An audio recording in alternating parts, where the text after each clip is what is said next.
Bon, j'ai défendu l'idée qu'il avait existé un islam des Lumières, c'est-à-dire un islam à la fois rationaliste et hérité de la philosophie grecque, et que cet islam s'était incarné notamment au XIIe siècle dans une œuvre magnifique, moi que je trouve absolument admirable, qui est l'œuvre d'Averroès. Et alors, ça a suscité un débat, notamment avec mon collègue et néanmoins ami Rémi Brague, qui me reproche d'avoir défendu cette idée contre le pape Benoît XVI. Alors, je voudrais rejeter, mais totalement, les objections que m'adresserait Rémi Brague, qui sont à mes yeux totalement à côté de la plaque, et je voudrais essayer de dire à ceux qui sont de bonne foi les raisons pour lesquelles je rejette totalement ces objections, et puis les renvoyer à la lecture de ce livre magnifique qui est le discours décisif d'Averroès. Quel est l'enjeu du débat et quel est le contexte de cette querelle qui, je crois, mérite véritablement qu'on s'y arrête un instant.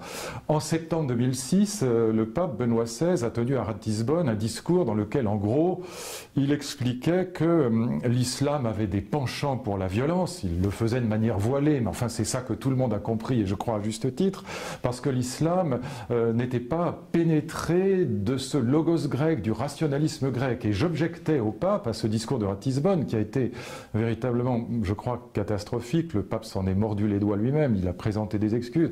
J'objectais à ce discours de Ratisbonne, et à toute révérence gardée au pape, qu'il avait existé en Andalousie, et notamment au XIIe siècle, un islam des Lumières avant la lettre, un islam totalement pénétré par la culture grecque et par le rationalisme, et notamment dans ce petit texte, le discours décisif, qui est un texte juridique, qui n'est pas un texte philosophique, et qui est un texte qui part d'une question absolument passionnante.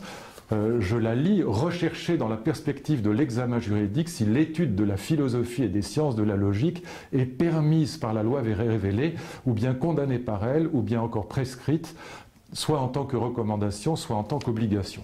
Et donc la question est au fond de savoir si l'usage de la raison, l'usage de la philosophie est contraire ou pas à la religion, à la vérité révélée. Et la réponse d'Averroès, il faut lire ce texte, la réponse d'Averroès, c'est que non seulement l'usage de la raison est recommandé, mais il est même obligatoire pour tous ceux qui en sont capables. Comme objecte Rémi Brague, il dit voilà, mais c'est une fatwa, c'est-à-dire un jugement juridique, mais ça ne change rien au fait que l'argumentation d'Averroès est complètement rationnelle. Bien sûr qu'on pose à Averroès une question: est-ce qu'on a le droit de faire usage de la raison? Est-ce qu'il y a contradiction entre les vérités de la religion et les vérités de la raison? Mais la réponse d'Averroès, c'est non, il n'y a pas de contradiction entre les deux. Alors Rémi Brague objecte encore en disant oui, mais Averroès dit que l'usage de la raison n'est obligatoire que pour les gens qui en sont capables. Mais évidemment, que veut dire Averroès? C'est que, au fond, c'est déjà la phrase de Pasteur: un peu de science éloigne de Dieu et beaucoup de science y ramène. Et au fond, Averroès se méfie avec beaucoup d'intelligence des demi-savants, de ceux qu'il déteste, les théologiens, qui font un peu usage de la raison, mais pas suffisamment. Mais pour tous ceux qui sont capables de faire vraiment usage de la raison, alors il faut y aller. Ça n'est pas simplement recommandé, c'est une obligation, c'est un devoir. Et donc on a là une idée qui est extrêmement puissante, et qui sera reprise notamment par Jean-Paul II dans Fides et Ratio, son avant-dernière encyclique, mais aussi bien avant par saint Thomas.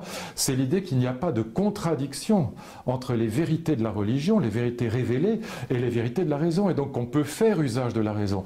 Là, je dis qu'il y a eu en effet dans l'Andalousie, notamment chez Averroès, un vrai islam pénétré de philosophie grecque, un islam tolérant, un islam, comment dire, éclairé, un islam, oui, des Lumières avant la lettre, et que c'était une grande erreur, pardon de le dire, encore une fois, toute révérence gardée, de la part du pape, que de négliger l'existence de cet islam-là. Alors évidemment, ça a choqué les musulmans, ça a ravi un certain nombre de catholiques un peu fanatiques de leur côté, parce que, évidemment, l'image qu'on a aujourd'hui de l'islam, c'est Ben Laden, mais cette image est complètement fausse, et encore une fois, je pense que c'était une très grande erreur, et peut-être même une faute, que de ne pas insister aussi sur l'existence de cet islam des Lumières, cet islam que défend par exemple aujourd'hui un intellectuel comme Malek Chebel. Et je crois que oui, mon collègue, encore une fois, et néanmoins ami, Rémi Brague, s'est laissé totalement égarer par son engagement militant en faveur d'un catholicisme ultra traditionnaliste, et puis j'ajouterai, et je terminerai avec ça,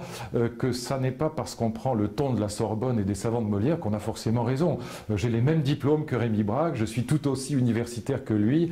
J'ai pendant 20 ans préparé mes étudiants à l'agrégation, au doctorat, et j'ai aussi enseigné la philosophie arabe. Et pardon de le dire, mais puisque la polémique s'est située sur ce terrain, je n'ai aucune leçon à recevoir sur ce sujet. Donc voilà. Et je demande à ceux qui nous écoutent de ne pas se fier aux arguments d'autorité, mais allez voir par vous-même. Lisez ce texte, le discours décisif d'Averroès, et dans cette édition-là qui est très bonne, avec une superbe préface d'Alain de Libéra, qui lui est un vrai savant et qui dit des choses fort intéressantes sur ce sujet.